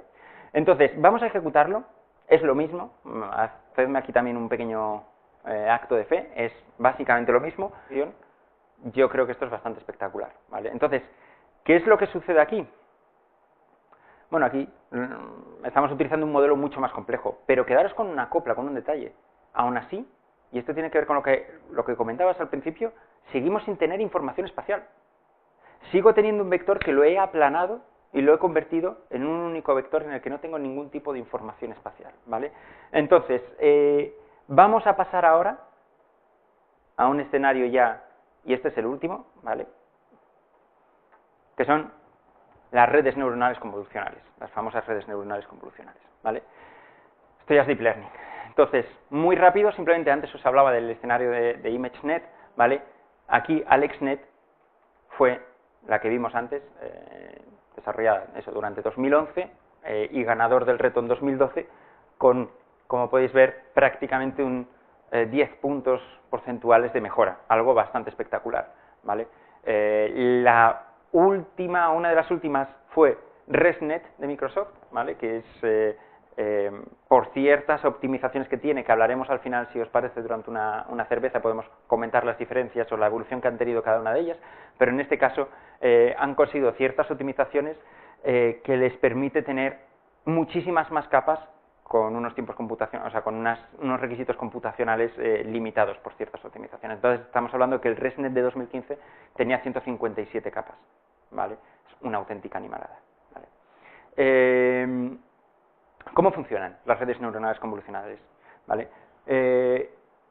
Aquí tenemos, pues bueno, lo que estamos hablando, la importancia que tiene la ubicación física, la localidad, la proximidad de ciertos bytes van a tener más influencia que otros en ciertos patrones, ¿vale? Pues aquí vamos a intentar tener eso en consideración en nuestro modelo. ¿Cómo lo vamos a hacer? En este caso, pues bueno, vemos estos son 2x, pero es que no se parecen en casi nada. Sin embargo, si os fijáis, aquí vemos esta diagonal, aquí vemos estas diagonales, estas las patucas, ¿no? Si vamos a algo como esto, vemos la cruz en medio, vemos esto de aquí. Parece que tenemos tres características que podríamos utilizar dentro de la imagen para aprender lo que es una cruz. Pues lo que vamos a intentar hacer es encontrar en una imagen, en el mapa de bits o de bytes, ¿vale? Vamos a intentar encontrar esos patrones, ¿vale? ¿Y cómo lo vamos a hacer? Con un proceso que se llama convolución, ¿vale? Eso es redes neuronales convolucionales. Y básicamente la convolución no es más que aplicar a un conjunto de datos un filtro, ¿vale? Una operación de matrices y obtener un resultado de aplicar ese filtro sobre la función de entrada o sobre la matriz de entrada, ¿vale? Imaginaros que tenemos esos tres filtros predefinidos, ¿vale?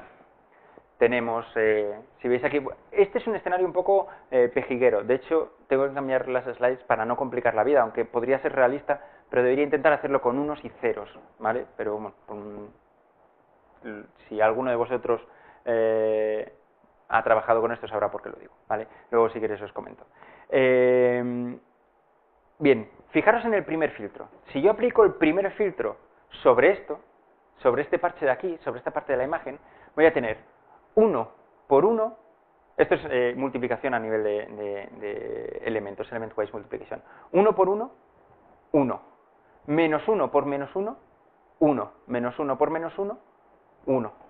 Todo coincide, el filtro coincide exactamente, ¿vale? Si intento compararlo con el segundo filtro, ya no coincide tan bien. Y si lo comparo con el tercer filtro, tampoco coincide tan bien. De hecho, puedo obtener una medida de esa convolución específica, cuál ha sido el error que he tenido. ¿Cómo? 1, 1, 1, 1, 1, 1, 1, 1, 1, entre 9, 1.0. Menos 1 más 1, menos 1, 0.11, 0.55. Este filtro se parece mucho menos a ese elemento, por ejemplo, que este. Y desde luego mucho menos que este. Bien, pues el proceso de convolución va a ser ir recorriendo toda la imagen por ventanas e ir aplicando todos los filtros que tengo y generar una salida que es el resultante de haber aplicado ese filtro, ¿vale? Vale, esa es la parte del filtrado. Si yo cojo este filtro y lo aplico ahí, voy a tener algo como esto, ¿vale? A nivel de valores, ¿vale? Hacerlo, que es entretenido. Pero fijaros en el detalle. Por cierto, para hacer esto os recomiendo un truco, luego os lo enseño. Me hice una Excel que hace el cálculo de la convolución. Entonces tú puedes ir definiendo tus filtros y te lo va dibujando, luego lo pasé de aquí. Y parece una tontería, pero viéndolo en la Excel, aplicando simplemente el bitwise multiplication, se ve muy bien cómo funciona el ejemplo. Yo os lo recomiendo, si queréis hacer el ejercicio de aprenderlo, yo os recomiendo muchísimo hacerlo con el Excel. Y mirad, que detesto ese producto. Pero bueno, al César lo que es del César, ¿vale? Entonces, fijaros en un detalle. Aplicar ese filtro a toda la imagen, consigo dos cosas. ¿Alguien me puede decir qué dos cosas he conseguido?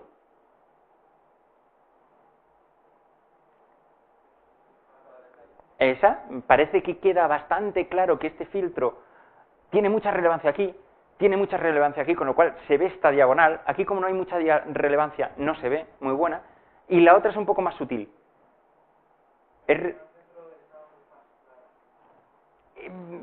Sí, pero eso simplemente es una consecuencia de lo mismo. Hay otra cosita. He conseguido, si os fijáis, una reducción de dimensionalidad. 1, 2, 3, 4, 5, 6, 7 contra 9. A veces es bueno, a veces no es bueno. ¿Por qué tengo una reducción de dimensionalidad? Porque he aplicado el filtro empezando aquí, luego me he ido aquí, depende de lo que se llaman los strides, los zancos, la distancia que recorro. Voy a tener más o menos valores de convolución, ¿vale? Y en este caso me he quedado con 7 por 7 de los 9 por 9. A lo mejor no quiero hacer esto. Generalmente es buena idea reducir la dimensionalidad, porque si no pierdo demasiada información, me va a hacer más fácil el proceso. Y aquí no estoy perdiendo demasiada información. Pero si no quiero perderla, se hace un proceso que se llama padding, que es poner ceros todo por aquí, ¿vale?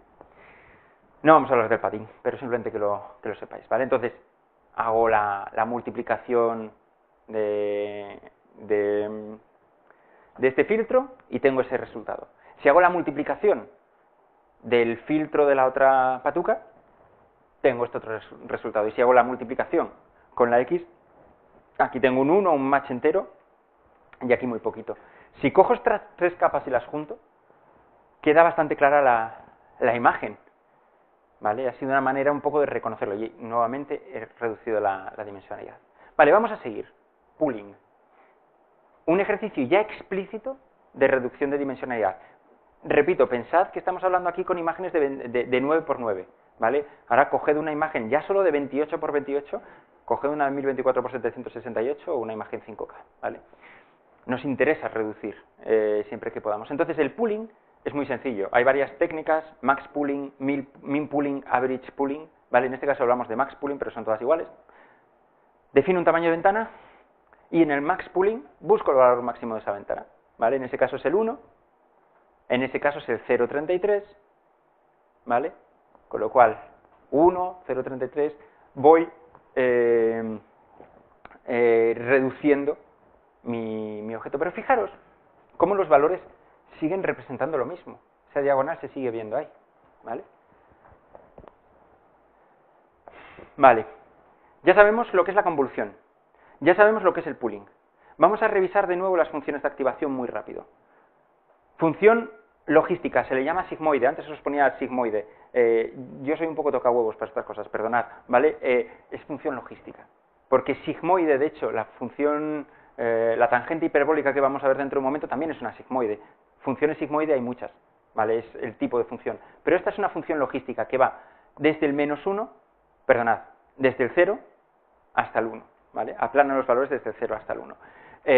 Muy sencillita, se ha utilizado mucho tiempo, pero tiene el problema que os decía de la saturación en los extremos, ¿vale? Y puede llevar a diminishing gradients, puede llevar a un problema de que se nos muera, ¿vale? Y de que no está centrada en 0. No voy a entrar en esa parte porque nos llevaría mucho tiempo, pero el hecho de que no esté centrado en 0 es un problema desde el punto de vista de optimización del proceso de optimización de la búsqueda al mínimo de la función de pérdida, ¿vale? Por tanto, es un tema que va a hacer que vaya más lento el proceso de entrenamiento, sin más.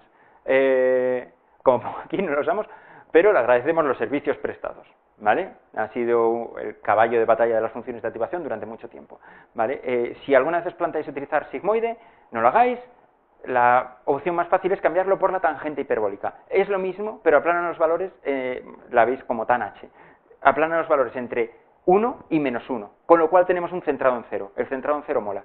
Es bueno para el proceso de optimización. Seguimos teniendo el problema de que matamos gradientes, ¿vale? Se nos puede quedar frito el proceso de optimización, pero es mejor que una función logística, ¿vale? No utilicéis la logística. He dicho ya que no utilicéis la función logística. Bien. Rectify Linear Units, ReLU, maravillosa. Fijaros en esto. Es, a partir del 0 para adelante, es el valor que tenga de entrada. Es una función lineal que normalmente es la réplica f de x igual a x, ¿vale? Si tengo aquí un 5, pues devuelvo un 5, puedo tener un factor de compensación, pero normalmente es el mismo valor. Pero, si es menor que 0, lo pongo a 0, ¿vale? ¿Por qué? Ayuda a la optimización de la búsqueda, en este caso en concreto, del Stochastic Gradient Descent, para la búsqueda del mínimo, pero tiene otro detalle muy importante, y es que computacionalmente es muy sencillita. Si vamos a la tangente hiperbólica o a la función logística, ambas implican el e elevado a algo, o elevar algo a e, implican exponenciación masiva, bueno, son más costosas computacionalmente. Esto simplemente devuélveme el valor, o el valor por un ratio, y si es menor que 0, lo ignoras, ¿vale? Problema, también son bastante frágiles, pueden morir, poner muchos ceros, llevar a vanishing gradients también y dejar parte del árbol no disponible. Para superar eso, para arreglar eso, lo que se hace es una cosa que se llama leaky ReLU, que es dejar un poquito por aquí de valores intermedios, o un poco más, algo que normalmente es también un parámetro, ¿vale? Para intentar evitar que se os quede parte de la red neuronal muerta en el proceso de entrenamiento. En la depuración del proceso de entrenamiento vais a ver muchas veces que hasta el 40% o 50% de la red se queda a 0. Eso quiere decir que tienes esa parte de la red que no está aportando valor, ¿vale? Entonces ahí tenéis que cacharrear con cambiar la función de activación o cambiar los parámetros, utilizar una leaky ReLU si teníais ReLU y cambiar el parámetro de esta slope hacia abajo, ¿vale? ReLU, pues en este caso en concreto aplicaríamos ese proceso de ReLU, con lo cual ya tendríamos todos estos ceros. Esto, mientras no tengamos el problema de que nos mate, ¿no?, el gradient descent, en principio es muy bueno, porque entre diferentes iteraciones va a dejar muchos valores constantes. Algo que era menos 0, este 1 luego será un 0,90 y algo, habrá una variación. Estos ceros van a seguir siendo ceros seguramente, y la derivada de una constante es 0, con lo cual simplifica mucho esa parte, es una optimización también, ¿vale? Vale, casi hemos terminado. ¿Qué falta en todo este proceso de redes neuronales convolucionales? ¿Dónde os he tongado de mala manera? Que lo he hecho. Las features, ¿de dónde saco esas features? ¿De dónde saco los filtros? El filtro de la diagonal para un lado, diagonal para otro, o la cruz en medio. Durante muchos años, y esta es otra de las cosas que las redes neuronales, las AlexNet en concreto, y bueno, ya hubo algo de investigación previa, realmente abrieron la puerta a nuevos modelos. Y es que el propio filtro se genera dinámicamente, se aprende, los filtros se aprenden. Antes, cuando se hacían estas redes neuronales para sistemas de detección de señales de tráfico en las carreteras y demás, había ingenieros a mano haciendo sus filtros, haciendo estas diagonales y... Vale, ¿para qué me dará por ir para atrás a verlo? Bueno, haciendo estos filtros de aquí, ¿vale? Estos se dibujaban a mano, ¿vale? Ahora, el sistema aprende automáticamente de las imágenes en cada una de las capas qué es relevante y se lo guarda como filtro. Vamos a tener múltiples capas. Cada capa, el filtro va a dejar de ser algo más abstracto para algo más concreto, ¿vale? Fijaros en esta primera capa. Las primeras capas casi siempre todo lo que detectan son edges y colores, que aquí no estoy poniendo colores, por cierto, para que penséis en la dimensionalidad. Todas las imágenes se ha hablado de imágenes en blanco y negro. En el momento que hablo de color, como mínimo le estoy metiendo el triple de nodos de entrada, ¿vale? Porque hago una por canal, y a veces me llevo canales extra, ¿vale? Entonces, aparte de identificar edges, las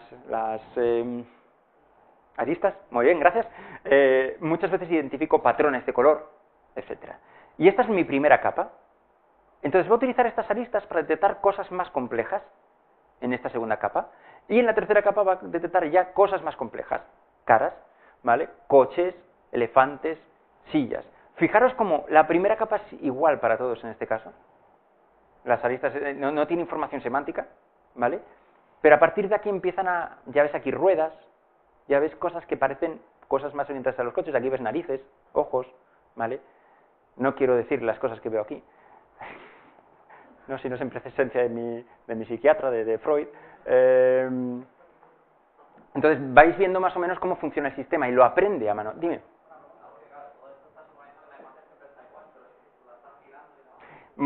Fantástica pregunta, fantástica pregunta. Una de las cosas que hacemos al principio del proceso es generar sintéticamente transformaciones.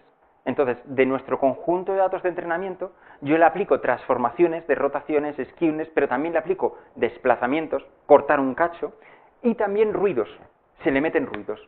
Entonces, una parte importante de estos frameworks como TensorFlow, como CNTK, es que tengan el soporte para meter esas transformaciones y hacerlas computacionalmente muy efectivas, también distribuidas en la gráfica, etcétera. Y tenemos ayuda para eso, ¿vale?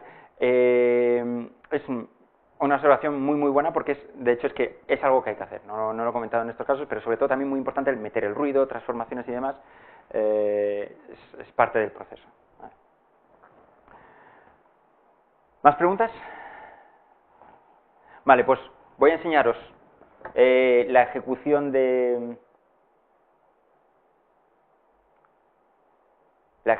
la ahí está, de la red neuronal convolucional.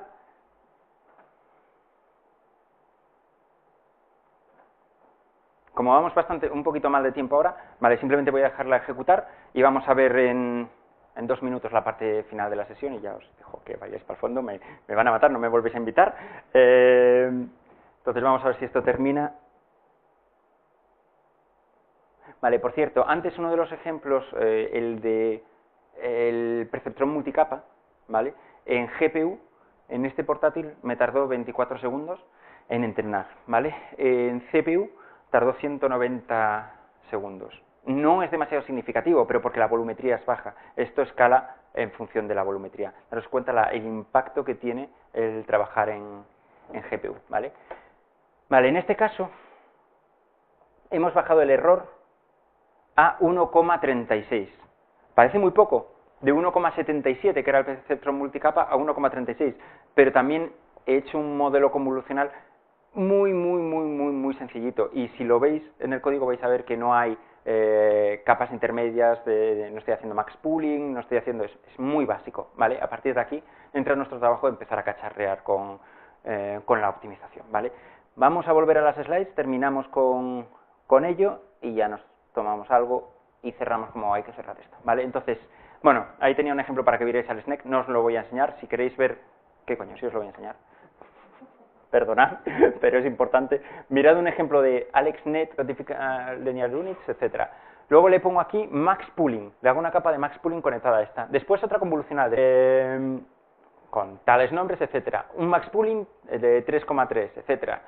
Convolución, Max Pooling. Vais viendo que es esas piezas de Lego de Tente, que yo soy más de Tente, que íbamos comentando, ¿no? Pues las vamos colocando en la construcción de nuestro modelo, ¿vale? ¿Cómo hago para llevarme esto a producción? CNTK se puede montar en N máquinas, como os decía, con lo cual podemos crearnos un clúster de Azure Batch o un clúster de HD Insight con PySpark, con Python, con CNTK, para utilizar la potencia de Azure, básicamente poder poner los nodos que queramos para el entrenamiento, y una vez que tengo el modelo entrenado, si no me llegan datos recurrentemente, si solamente me vale con ese entrenamiento, ya no necesito esas máquinas, me copio ese modelo, que es el conjunto de pesos, al fin y al cabo no es nada más, y me lo llevo a mi dispositivo, mi aplicación, mi servicio, lo que sea, ¿vale?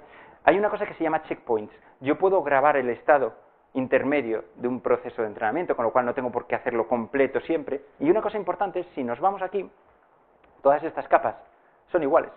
Yo ahora mismo puedo hacer una cosa, puedo coger AlexNet o ResNet de la implementación de Microsoft con entrenamientos que les han llevado semanas en muchísimo equipo y quedarme con sus 2 o 3 primeras capas si quiero hacer, por ejemplo, el proceso de lo que os decía, detección de anomalías cervicales, etcétera. Puedo quedarme con N capas, las principales, las que sean no muy genéricas, perdonad, muy genéricas, no muy concretas, para utilizar ese proceso de entrenamiento ya previo, ¿vale? Es algo que podemos hacer eso. Esto nos permite hacer entrenamientos diferenciales. Digamos que hay muchas opciones y hay mucha historia de la que no tenemos tiempo para hablar de cómo llevarnos esta producción, pero tenemos muchas opciones, ¿vale? Y por último, comentaros que no todos son redes neuronales convolucionales, ¿vale? Vamos a tener otras cosas como los autoencoders, ¿vale? En los cuales el número de nodos de entrada es el mismo número de nodos de salida, pasarán haciendo una convolución hasta una capa densa. Imaginaos que tengo una imagen de 5000 por 5000, me lo llevo a una capa densa de 1000 bytes y luego esa misma capa densa se hace una deconvolución para intentar regenerar una imagen en 5000 con 5000. Si al final sale algo medianamente parecido, lo que he tenido es un proceso de compresión, porque me puedo llevar solo esos valores de la capa densa intermedio. Esto se utiliza mucho para clasificación no asistida, ¿vale? Redes neuronales recurrentes y long short term memory, en breve, vaya, me la lié ahí con el acrónimo, en breve espero poder hacer un vídeo o un artículo sobre extracción de conocimiento utilizando ambas, ¿vale? Más orientado en este caso a análisis de un corpus textual, ¿vale? Y sin más, no os voy a aburrir más, os dije que iba a ser duro, sé que ha sido duro, ¿vale? Lo que sí me gustaría es, si os ha llamado la atención este tema, por favor, cacharread, echadle un vistazo a los notebooks, son fantásticos, los tutoriales son increíbles, ¿vale? Echadles un vistazo a CNTK porque de verdad que es súper fácil, al menos tenemos todos los materiales para empezar a cacharrear con ello. Sí que os diría que no dejéis de mirar la teoría, porque si estamos mirando CNTK es porque no nos llega los Cognitive Services, por tanto queremos hilar fino. Si queremos hilar fino hay que saber un poco de teoría, ¿vale? Y con eso yo creo que estamos. Así que vamos a tomar esas bien merecidas pizzas, ¿vale?